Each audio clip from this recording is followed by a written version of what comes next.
Quiero contar historias. Mi nuevo canal de YouTube. Bueno, pues ahora de nuevo seguimos en el viaje en el Baluchistán. Aunque este es mi último libro, El viaje a un mundo olvidado, pero lo que estoy contando, en parte sí, algunas cosas sí, otras las voy improvisando y voy añadiendo, están en el impulso. Volvemos a Baluchistán.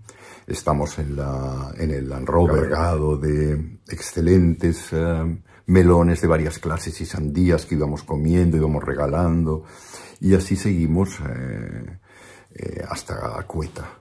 Yo la verdad es que de repente perdí como el sentido. Cogí unas fiebres horrorosas, y que no sé si eran del agua o de qué eran, y me empecé a encontrar realmente muy mal. Yo no sabía lo que tenía, nadie sabía lo que tenía. Y Paco, que era un poco como el enfermero del grupo, cogió el botiquín, teníamos un botiquín preparado, y oía lo que iban diciendo, ¿no? Y decía, mira, unos antibióticos para el estómago, otros para los pulmones, otros... Vamos, me atiborró de pastillas, y al cabo de un par de días así recobré un poco al menos la conciencia. Estábamos en Multán, una estación de montaña maravillosa, y pasamos un par de días o así en una especie de esos bungalows de los ingleses para el ejército, bastante cutre, o sea, no os creáis, pero con unos bosques. Fue un sitio maravilloso, y allí volví a ser yo mismo, ¿no? Le agradecí realmente a Paco que igual que me hubiera salvado la vida, porque es que tuve unas fiebres bastante fuertes. Y claro, ninguno de nosotros éramos médicos, y pasábamos por unas zonas que, bueno, que ya más vale no pedir a nadie nada, porque eran, bueno, un poco lo que he contado, ¿no? Con los guerrilleros y tal. Bueno, pues entonces proseguimos hacia Lahore, que es un lugar muy bonito, pero lo pasamos como una exhalación. Tampoco no vimos hay zonas, palacios muy bellos de esta inspiración mogol, ¿no? Que tiene sus orígenes una vez más en Irán, en Persia. Y Lahore era un sitio bastante, en la época de los ingleses fue bastante, no sé cómo decirlo. Bueno, había muchos prostíbulos, había prostíbulos masculinos, incluso de niños, imaginaos qué horror. Pero era un lugar así muy guarrote, diríamos, ¿no? Y la pena es que no pudimos llegar desde Afganistán, como he explicado antes. Me hubiera encantado ver el Khyber Pass, el famoso Khyber Pass tan peligroso, con esta carretera altísima por el Himalaya, que va sorteando como una serpiente, bajando, subiendo, peligrosísima, con unos como se dice, unos precipicios terribles, que si resbalas o el coche se te va, pues ya no te encuentran nunca más, y el coche va rebotando contra las rocas, y al final casi no debe llegar nada, ¿no? Y eso también es la famosa Northeastern Frontier, que sale tanto en los relatos de Rudyard Kipling y en aquellas películas que a mí me fascinaban de pequeño. Y luego tuve la suerte de conocer a David Montgomery Hart, que era un antropólogo, que lo conocí gracias a mi amigo Alcantut, otro antropólogo en Tánger y en Granada. Y hablé mucho con él, lo que pasa que se murió antes de que yo pudiera. Me hubiera gustado hacerle como una entrevista o hablar mucho más con él, porque hizo unos trabajos muy interesantes sobre el bandidismo en el Islam. Pero, una vez más, pues llegué tarde, porque ese hombre realmente tenía una película o algo con su vida, y una vez más era un tipo muy interesante, con una cara parecía un poco como uno de esos pioneros americanos, ¿no? Parecía como un mormón, aunque no lo era en absoluto, pero tenía ese aspecto muy venerable. Bueno, murió. Bueno, seguimos en Lahore, ¿no? Lahore. Sin Manuel, no teníamos ni idea de dónde podía estar Manuel. Claro, en aquella época no había ni móviles ni nada, los teléfonos no funcionaban, era imposible. La post restant, que a veces íbamos a ver si había algo de correo, nunca había nada en los sitios más importantes, ¿no? Porque funcionaba también muy mal.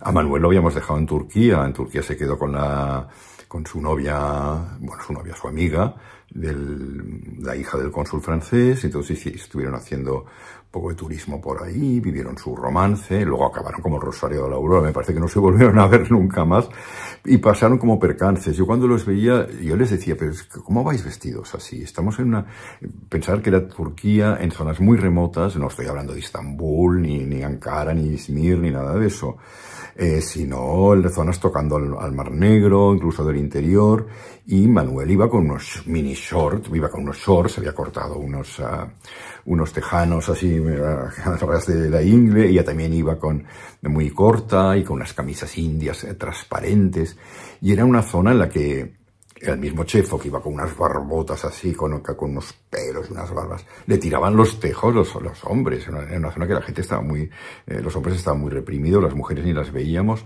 y nos hacían proposiciones deshonestas, mira, cada 2 por 3. Y cuando yo vi ellos cómo iban vestidos, pensé, es que se los van a merendar. Y efectivamente tuvieron algunos problemas. En una ocasión cogieron, como me contó Manuel después, un camión cisterna, y les empezó a meter mano, y bueno, la cosa iba como bastante en serio. Ellos no sabían qué hacer, hasta que en un semáforo, llegaron a una ciudad, y en un semáforo dijeron, ahora ya, abrieron la puerta, se cogieron todo y bajaron. El camionero dejó el camión ahí, empezó a perseguir, y ellos se metieron en una mezquita o no sé dónde, y así pudieron como salvarse, porque realmente es que se los iba a cepillar, y quién sabe qué habría hecho luego ese hombre, ¿no? Fue un momento de terror. Bueno, pues dejemos a Manuel, que está perdido. No sabemos si lo vamos a encontrar, claro, como estábamos viajando por un país que es un continente, ¿no? Subcontinente indio, como se llama y como lo es realmente. Entonces, ¿cómo íbamos a encontrar a Manuel? Claro, también iríamos a los sitios típicos. O sea que no sabíamos lo que iba a pasar.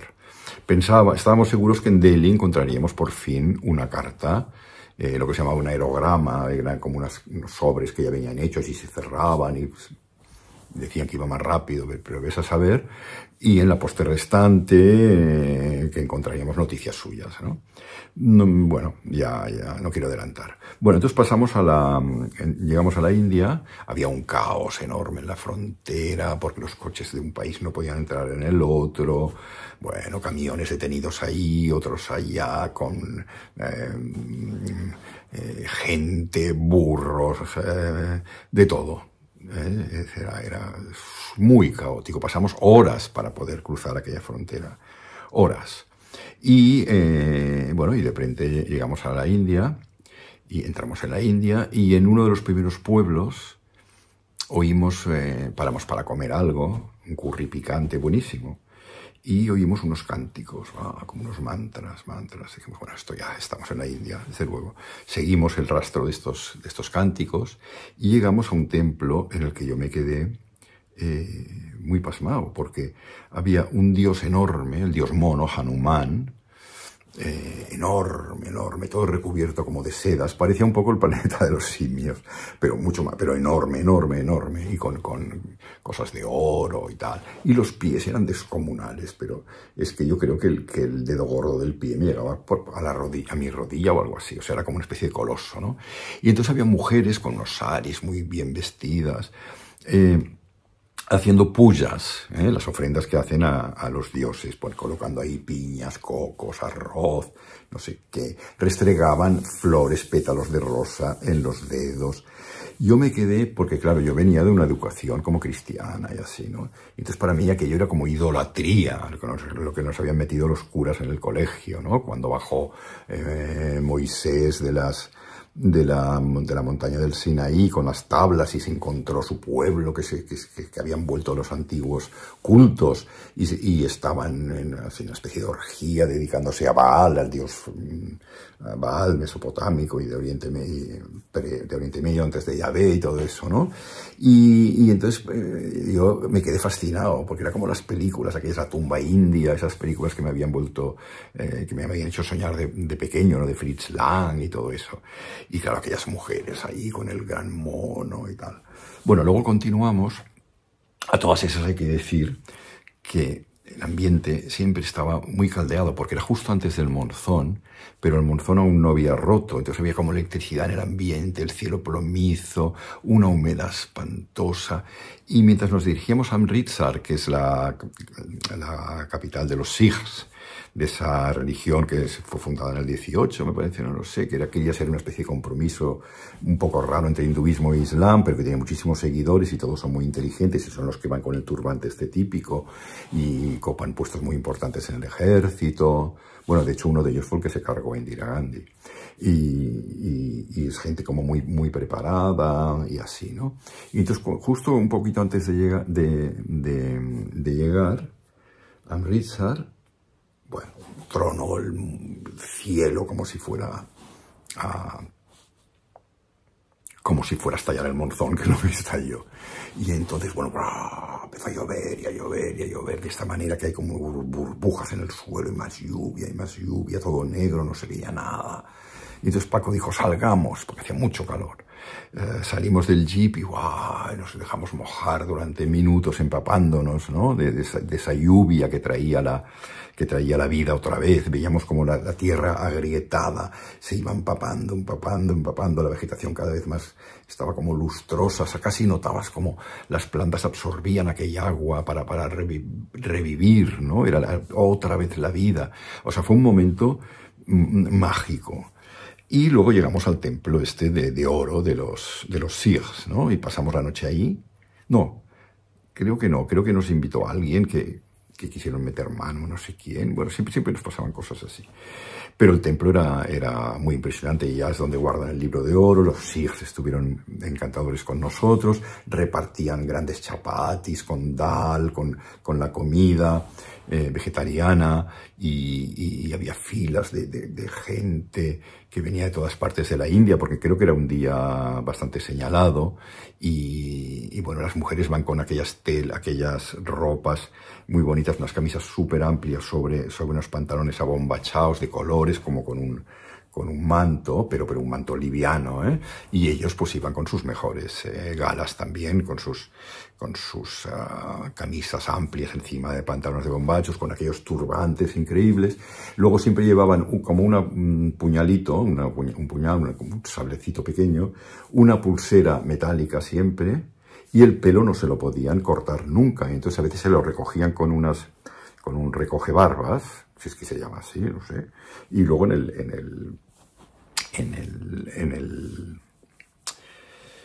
debajo del turbante. Luego estos Sikhs, más para adelante los veríamos en muchas, cuando estábamos viajando, que, bueno, talleres de mecánica, siempre ocupan puestos bastante importantes, una gente muy preparada. Bueno, entonces nosotros seguimos hacia Kashmir, hacia Cachemira, bajando y subiendo y bajando y subiendo y bajando, subiendo. Llegamos al país de Cocagne, que dirían los franceses, ¿no? Como a Jauja, porque todo era de repente unos bosques con unos cedros, con unos árboles altísimos, con águilas, con arroyos que bajaban, era realmente maravilloso, ¿no? Y de estos árboles colgaban también como líquenes, como unas plantas así, como unas cabelleras grises, ¿no? Como he visto también bastante en Sudamérica, en las selvas.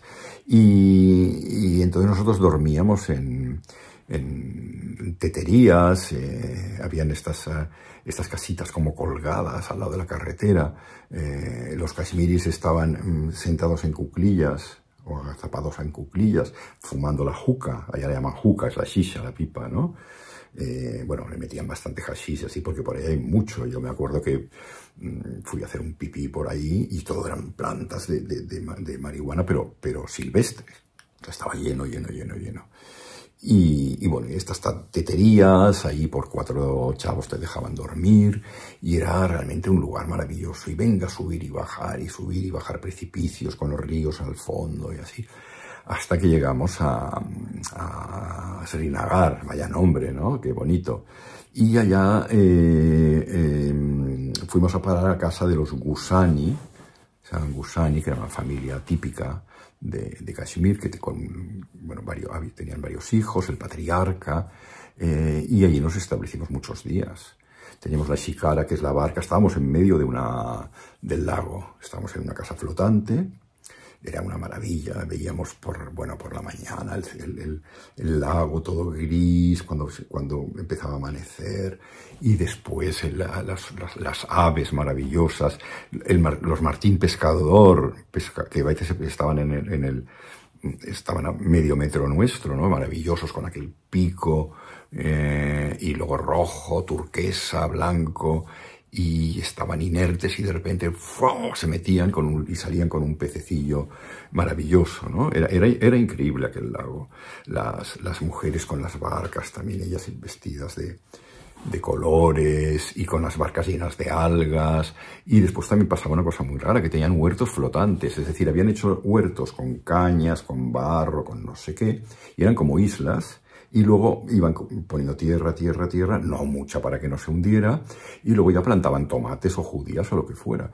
Y entonces cuando iban con las shikaras, con estas barcas, cuando era necesario, apartaban las islas para pasar ellos. Es decir, y luego había una cosa que es quizás una tontería, pero me hacía mucha gracia, porque había una gallina que estaba como histérica corriendo por una de estas islas porque los patitos a los que ella había incubado, cuyos huevos ella había incubado y luego los había criado, claro, los patitos pues seguían su instinto y se bañaban, y ella pensaba que se iban a ahogar, y entonces estaba la pobre como loca para traerlos y tal. Luego por la noche fue muy bonito. Aquí estoy juntando dos viajes, ahora para no decir fui, luego volví, luego fui, luego volví. Cuando al año siguiente, quizás 2 años, cuando volví con Ramón Puig Martí, que luego sería mi cuñado, entonces nos empezaron por la noche, nos dijeron si queríamos oír música, dijimos que sí. Y entonces fue cuando escuché por primera vez la bellísima música qawwal, ¿no? Esta música que cantan a los grandes poetas persas. Muchos eran en farsi, porque todas estas Kashmir, es que la cultura es muy poco indio, es más Asia Central, es más Uzbekistán, Irán, es otro mundo islámico totalmente, ¿no? Y entonces, bueno, era maravilloso porque repetían estos grandes poemas. Uno de ellos tocaba el armonium ese portátil, chiqui, chiqui, chiqui, y entonces cantaban una estrofa que era repetida por todos varias veces, otro tocaba la tabla, era algo maravilloso. Yo este sentimiento lo sentí con Nusrat Fateh Ali Khan, ¿no? que quizás ha sido el mejor intérprete de este género de música, a quien gracias a Jo Blanco, cuando él vino a Barcelona muchos años después, pues fui a verle y hacerle como una entrevista, que luego no la hice, porque cuando llegué me llamó, me dijo, ven a mi cuarto. Subí a su cuarto, se sacó el armonio y empezó a cantar para mí. O sea, yo me quedé alucinado, nunca me había ocurrido algo parecido, y estuvo cantando uno de esos larguísimos qawwal. Y luego cuando en el concierto que dio, me parece que era el Mercat de las Flors o algo así, bueno, me dedicó uno de los temas y fue realmente precioso. Me hubiera gustado ir no sé si había mails en aquella época, imagínate. Sí, claro que debían haber, o no lo sé.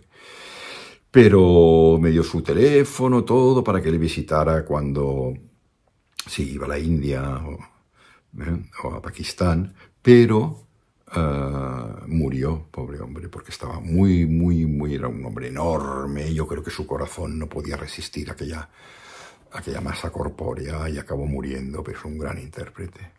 Bueno, lo dejo aquí porque casi ya son 20 minutos, si no esto se va a alargar muchísimo más, ¿no?